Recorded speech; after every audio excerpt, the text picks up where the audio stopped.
Buenas tardes a todos. En esta tercera semana me gustaría compartirles el capítulo 3 del libro ¿Qué puedo hacer con mi culpa? De Arcis Pro para el curso de técnicas de lectura y estudio. A manera de contraste, quiero decir que el primer capítulo hablamos sobre la distinción que hace el autor sobre el sentimiento de culpa y culpa. En el segundo capítulo abarcó sobre cómo las personas reaccionan a la culpa. Y en el tercer capítulo, vamos a hacer una distinción sobre el sentimiento de perdón y el perdón.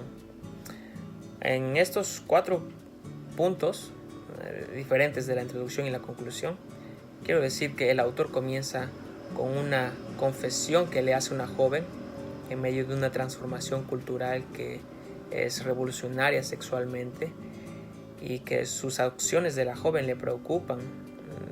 Ella había pecado antes de llegar al matrimonio. Entonces, algunos dicen que los sentimientos de culpa que esta muchacha siente son impuestos por el entorno y la cultura que le rodea, como los puritanos y el conocimiento de los victorianos. Entonces, y no solamente eso, Dios mismo impone y ordena leyes prematrimoniales y para encontrarnos culpables. Y por más de que 100,000 o 1,000,000 de personas las quebranten, eso no la anula, por supuesto. En el primer punto, la ley de Dios, dice el autor, aún es válida. ¿Se puede anular la ley de Dios? A pesar que el autor es consciente de lo potente que puede ser los impulsos físicos y con la fuerza que golpea la cultura, bombardeándonos con sentimientos de tentación o incitación y estímulos sexuales o eróticos. No hay ningún factor, circunstancia o acción que pueda disminuir el cargo o abolir la ley de Dios. Entonces, ¿por qué? Porque aún no hay una culpa resuelta, dice el autor. La cultura sexual, a pesar de haber invadido la comunidad cristiana, así como la comunidad secular, la consejería puede ser un buen medio para paralizar estas bases que están arraigadas en la culpa no resuelta. En segundo punto, el autor va a hablar sobre el poder del perdón. El autor nos cuenta que después de hacer una serie populares, que se hicieron populares sus enseñanzas sobre la sexualidad, le llovieron un montón de críticas en sus cartas sobre qué manera anticuada había abordado la ética moral de esta época, sobre todo en la sexualidad.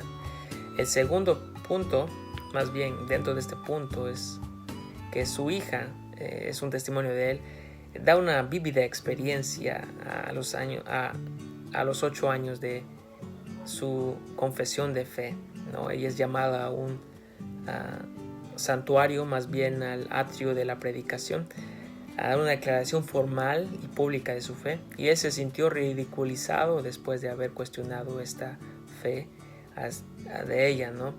Y él dice, esto es el poder del perdón, simplemente, y esto es lo que va a aconsejar a esta muchacha, el consejo sobre la culpa no resuelta de esta muchacha, y es que ella había confesado a un capellán y el capellán dijo, esto es normal. Y ella dice, no es normal porque aún me siento culpable. Después de que la joven confesó sentir culpa sobre su pecado prematrimonial, el autor dice que Dios no la va a pintar en su pecho con una mancha roja y le iba a hacer caminar sobre una ruta avergonzada y humillada como la mujer encontrada en adulterio por los fariseos. No lo hará. Más bien, el consejo del autor es que Dios va a brindar este perdón, y lo va a hacer de la manera que ella es llamada a la oración y la confesión de sus pecados ante Dios, seguida de una acción de lamento y probablemente petición de perdón y limpieza. En punto 3, el perdón hace una distinción sobre el perdón y sentimiento de perdón rápidamente, al igual que la culpa y el sentimiento de culpa. Por ejemplo, el perdón debe ser objetivo. La única cura que podamos encontrar para la culpa real es el perdón real, que se basa en el arrepentimiento real y la fe real. Sin embargo, el autor dice que podemos tener un perdón real y verdadero delante de Dios y no sentirnos perdonados, ¿entienden? De la misma manera podemos sentirnos perdonados cuando no hemos sido perdonados. Y la manera clara de clarificar este asunto problemático probablemente es que no tratemos de medir el real perdón con nuestros sentimientos, ¿no? Sino sobre la base de la Escritura, porque la Biblia es una verdad objetiva. Como es una verdad objetiva, trasciende nuestra inmadurez, que podría experimentar sentimientos de perdón falsos. Y en este punto también quiero decir que la confesión trae perdón. La única fuente de perdón es Dios mismo. No hay otro. Dios nos dice que si confesamos nuestros pecados, Él es fiel y justo para perdonarnos. Con toda sinceridad, con toda seguridad, perdonará nuestros pecados, los absolverá. La culpa real no se negará a esto, pero la culpa irreal lo hará. El autor dice el pecado de la arrogancia. El pecado de la arrogancia participa una mujer en su experiencia, donde ella insistía que se había confesado a Dios más de 100 veces sobre su pecado y que no se sentía aún perdonada. Y él dice, bueno, debes pedir que te perdone la arrogancia. Y ella se molestó. Ella se sentía ser la mujer más humilde del mundo probablemente. Así que en esta segunda cuestión que hace a la mujer es que cómo eran sus expectativas acerca de Satanás. Y es que el trabajo de Satanás, el enemigo, es robarnos la libertad, robarnos nuestro gozo, robarnos nuestro deleite que tenemos en la gracia gratuita de Dios. En último punto,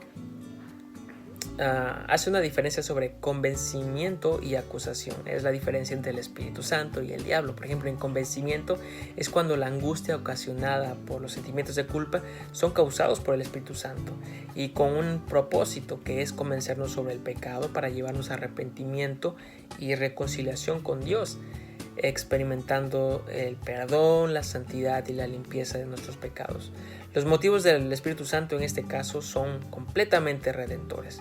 En contraste con la acusación es cuando la angustia es ocasionada por el sentimiento de culpa, pero son causados por el enemigo, Satanás, con el propósito de destruirnos. ¿Y cómo es la manera de acallar a este enemigo? El acusador es confesar nuestros pecados. Pecados perdonados, el enemigo ya no puede usarlos para fijarnos ahí. Podría, pero sabemos que como creemos en Dios es la manera como vamos a responder. Y David dice, el Señor dice, si te fijaras en nuestros pecados, ¿quién podría ponerse de pie? Nadie lo haría. A manera de concluir esto, desde mi perspectiva, este aspecto que hace el autor sobre el perdón siendo la cura real es a causa de nuestra culpa real, debe ser buscado por un medio objetivo, y este medio objetivo debe ser la Biblia. Necesitamos un perdón real por nuestra culpa real y no debe ser buscado sobre la base de nuestros sentimientos. Este perdón real precisa un arrepentimiento real y una fe real.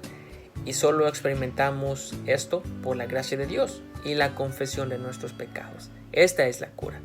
Este es el Evangelio.